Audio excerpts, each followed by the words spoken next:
Happy Valentine's Day! So this one's not quite a Valentine's video, but it's close enough. Our featured video today would be You're in love, Charlie Brown? and that's what we'll do. So alright, let's go. Alright, so Charlie Brown is miserable. And well, in other news, water is wet. He laments to Linus that nothing brings him joy. Not exactly true, I guess. The only thing that does make him happy is when he momentarily notices the little redhead girl on the bus speeding by them on the way as they're walking to school. That split second is pure joy, and Linus realizes that Charlie Brown is in love. I'm gonna go out on a limb, and he probably came to that realization because Charlie Brown talks about this girl every single day and goes cuckoo for Cocoa Puffs every single time that bus drives by. Could be, could be. But the clock is running out for Charlie Brown. He realizes that he really needs to make a move with her soon, right? The school season is almost over. The last day of school is only a few days away. And Linus, being the best bud that he is, man, he's handing out some tough love to Chuck, right? Charlie Brown, you should just talk to her already. What the hell, man?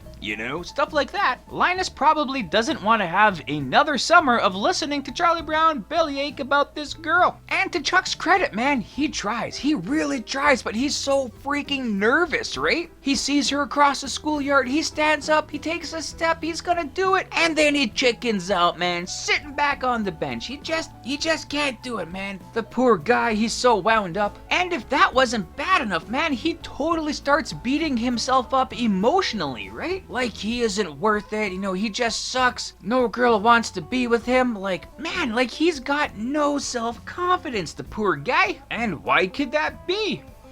Could it be because Lucy and Violet went completely out of their way to razz Charlie Brown and insult him, calling him stupid and singing a song about how no girl would ever want to date him? Man, holy crap, right? With watching the way these two treat Charlie Brown, I'm starting to get a complex. So Chuck realizes he needs some help, so he goes to the psychiatrist, which happens to be Lucy. The one who was literally just singing about how nobody would love his big round stupid face. That Lucy. So clearly, no bias there, right? But she isn't listening to anything Charlie Brown has to say because she's so angry about Schroeder giving her the cold shoulder. And if I were to psychologize this psychologist, I would ascertain that she is projecting her feelings of romantic failure onto Charlie Brown. Suddenly, Chuck meets up with Peppermint Patty, and he tells her about his girl problems, right? Peppermint Patty is totally awesome, and she is totally hip to Chuck's problems, right? And she realizes that Charlie Brown just needs somebody to break the ice with his dream girl. So she's all like, you know what I'm gonna do? I'm gonna go to this girl, I'm gonna set up a date with you guys, you know, you'll meet, it'll be great, it'll be perfect. Hey, what do you say to that, Chuck, old boy? Chuck's like, yeah, damn, I'm nervous, but that's awesome. But Peppermint Patty thinks that Charlie Brown's dream girl is Lucy. And Lucy thinks she's getting set up with Schroeder. So when those two meet up for this technically blind date, indeed, no fireworks. Sorry, Charlie Brown, you came pretty close to realizing your dream, but Meanwhile, it's now the last day of school, and Chuck tries to meet up with the little redhead girl, but again, fails miserably. He gets called to the principal's office, you know, which really takes away a chunk of his time. He embarrasses himself in the front of the class, you know, which he doesn't really want to talk to anybody, you know, for a bit at that point, and then boom! The bell rings and the last day of school is finally over. So Charlie Brown realizes his last chance for love is to meet the little redhead girl at the bus stop. But the kids are so excited to get the hell out of school, man, that they totally swarm the bus. They all get on there as quick as possible and the bus takes off. Like Charlie Brown completely missed the little redhead girl.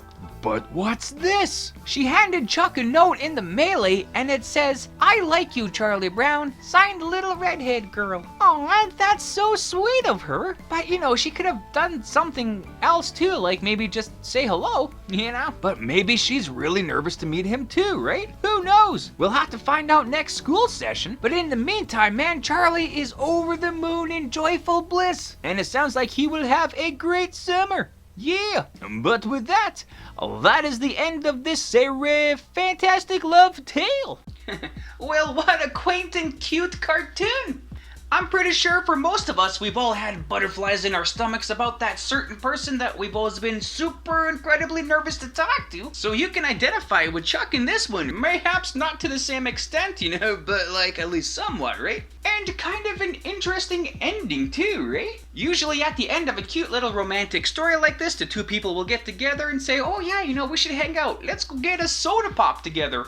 Not this one, right? Like, Charlie Brown didn't technically lose in the end, kind of like he usually does in these specials, but he kind of had a win. He didn't get to hang out with the little redhead girl, but, at least he knows that she acknowledges his existence and actually likes him, so, like, that's more than he could probably ask for, right? So even though this is not a specific Valentine's Day special, it's close enough, right? There's attempts at romance and stuff like that. But further down the road, there have been specific Charlie Brown Valentine's Day specials, which I've done a couple of videos on there. You can, check them out wherever I link them, I guess, they're on my page. So yeah, if you haven't checked this one out, man, I would suggest doing so, because it's pretty hip. So this is the 4th Charlie Brown TV special. The first 3 were surrounded by holidays, right? Christmas, Halloween, and baseball season. So this one's pretty hip, kind of really taking a different direction, just, kids hanging out at school, And it is a special of Charlie Brown firsts. Right off the bat, we got the first cartoon appearance of Peppermint Patty, or, her real name, which is Patricia Reichart. She first appeared in the Peanuts comic strips of August 22nd, 1966, where she is this baseball whiz kid, right? So that was the year prior to this TV special being, released, so at this point, she was actually like a brand new character. So the inspiration for Peppermint Patty was from Charles Schulz's favorite cousin, Patricia Swanson, or Patty for short. So he has the concept and the look for the character. Now he just needs a really awesome Peanuts kind of a name. And well, he came across this really tasty treat called a Peppermint Patty, and boom, my favorite Peanuts character is born. This is also the first cartoon mention of the little red-haired girl. She first popped up in the Peanuts cartoons in November 19 of 1961, and much like this featured episode, man, she was never ever shown in the comic strips. Ever! Well, except I think we've seen a silhouette of her maybe once or twice. Both the special and the comic strips, you never seen her, you just know about her because Charlie Brown is looking at her, talking about her, and all that stuff. In future Charlie Brown specials, she did show up, you did see her, you did hear her, she did interact with a lot of characters, so she is like a real person, so that's pretty good, but never in the Peanuts comic strips. And her real name is Heather Wold. Wold? Something. W-O-L-D. And one thing Charlie Brown specials are known about is the sound that we hear whenever an adult talks, That sound? The first time we hear that was in this featured special. So in the Peanuts comic strips, we never see an adult, right? Which is the same rule that they had for these TV specials, but you also have audio in the TV specials, so they're like, crap, well, we can never really hear an adult either, right? So what are we gonna do to fix this? So producer Lee Mendelson went to the musical director, Vince Guaraldi, and was like, hey man, can you come up with some kind of a noise that kind of sounds like talking? And Vince was like, sure man. He got a trombone player to put a muzzle on the nozzle and kind of open it up hither and dither, going bah, bah, bah, you know what I mean? And then boom, this legendary sound came to be. Man, so if it wasn't for jazz musicians, these Charlie Brown specials would be quite different. But yeah, those are some of my thoughts and some of the behind the scenes kind of things about the specials. So, I guess with this, that, those, and the other things, I guess that's that.